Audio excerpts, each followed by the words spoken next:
Hello, my name is Ralph Mayer, and right now I am at Camp on Indian, formerly a Boy Scouts of America camp.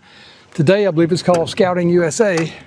50 years ago, I was the Aquatics and High Adventure director here at this camp. Of course, spent a lot of time in rowboats and canoes. I just wanted to show you a couple of particular strokes that are not in the scouting handbook.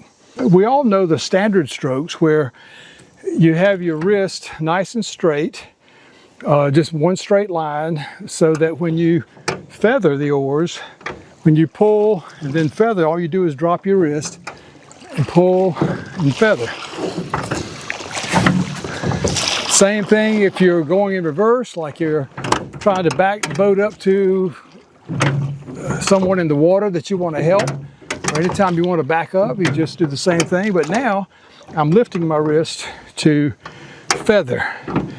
Feathering the oars just lets the oar cut through the wind when you're recovering. So you have your pull stroke here, your recovery stroke, but if I did this, I would be pushing wind and possibly waves and water.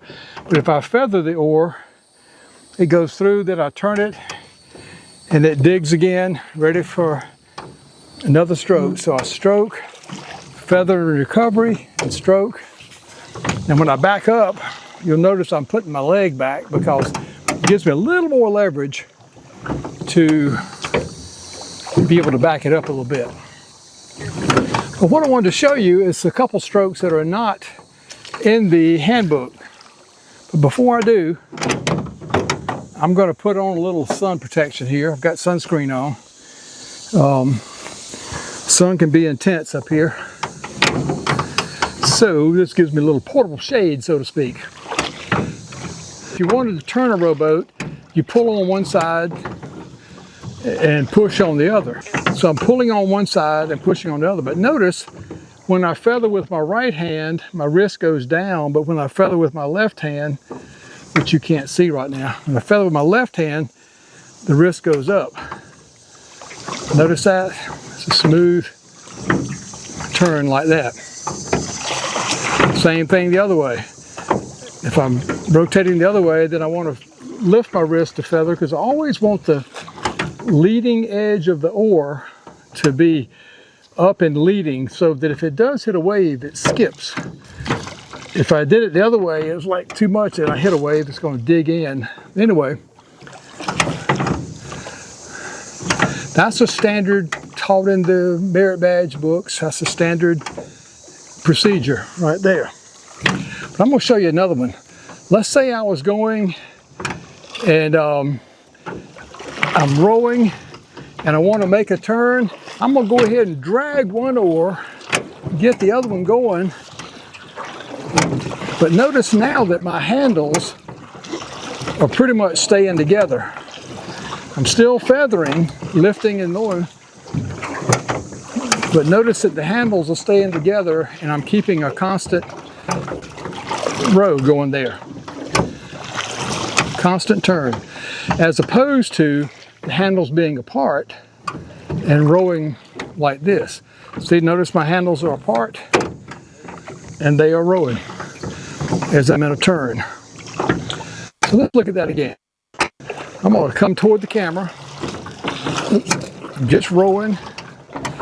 And all of a sudden I want to turn. I'll drag one oar, start pulling on the other one until my handles are together. And then I will start my turn.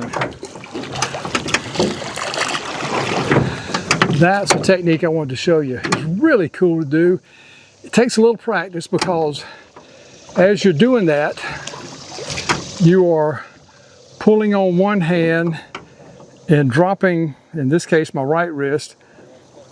And you got one oar in the water while one oar is in the air on recovery. And my left or port oar, well, technically it's starboard oar on the boat, but in my hand, my left hand, I'm raising my wrist while I drop the other hand. So it's the same, exact same feathering. When you're going in reverse, feathering always raises the wrist. When you're pulling, going forward, you always lower the wrist to feather. You can do it without feathering, but if you're in a wind or waves, oh boy, you're gonna work yourself to death. So feathering is something you definitely want to learn. Now, another little technique, after spending a lot of time in rowboats like this, and nowadays I actually have an Alden rowing shell that has a slide seat to it, and I love that boat. It's got 9-foot oars with a sliding seat, and that thing moves on nicely. Just don't have it with me here today at camp. Okay, this one is called, instead of rowing where you're pulling like here, I'm gonna do something called walking the dog. Notice one oar is in at a time, but I'm still feathering. As I recover each time, I drop that wrist. Now if I want to go into a turn, I'll do a double turn like this, and then I'll come back to you. Now walk the dog again.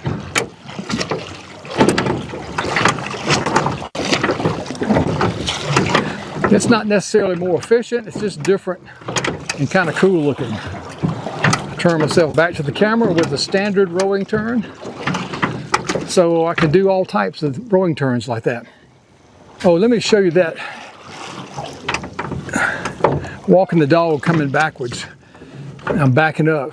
So instead of backing up like this, coming to you, I'm going to walk the dog in reverse, but notice again I'm raising my wrist to feather as I come back.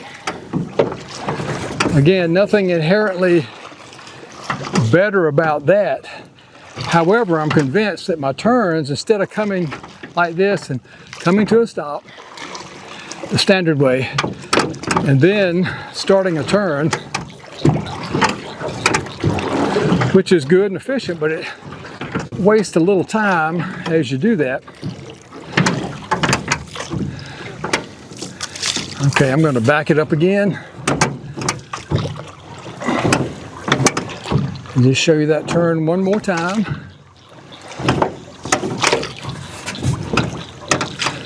Okay, let's say we're rowing here and we're going, but we want to stop and pivot, turn. So I just drag that oar, pull with the other oar. Uh-oh, I went into a regular rowing turn there, which you can do also. See, notice my handles were apart there. But at the same time, instead of coming to a stop by dragging that oar, it let me get into a turn easily. This time, I'll do the opposite. I'll drag that oar, get myself into a turn, and then one oar's in the water while the other one's in recovery. And we're walking the, whoops. Every now and then you catch a crab. That's when the oar goes in the water. And then I'm back to this. So whether I'm keeping both handles together to make my turn, or whether I start separating them and making my turn, either way works. So the next thing I want to show you is how to use that when you're docking. So I'm going to bring it in.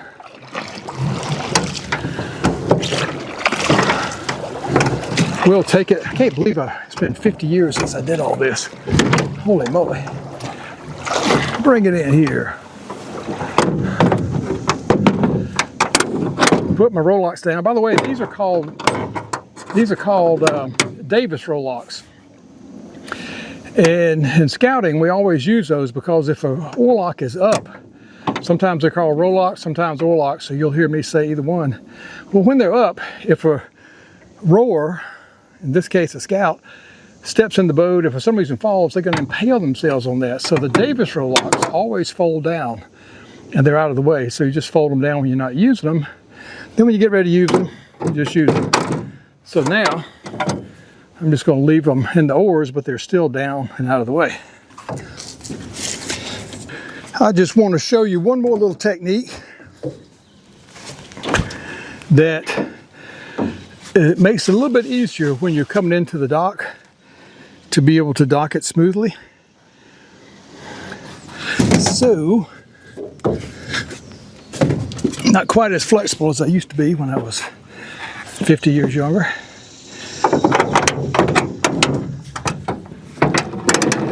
Okay, let's take them out.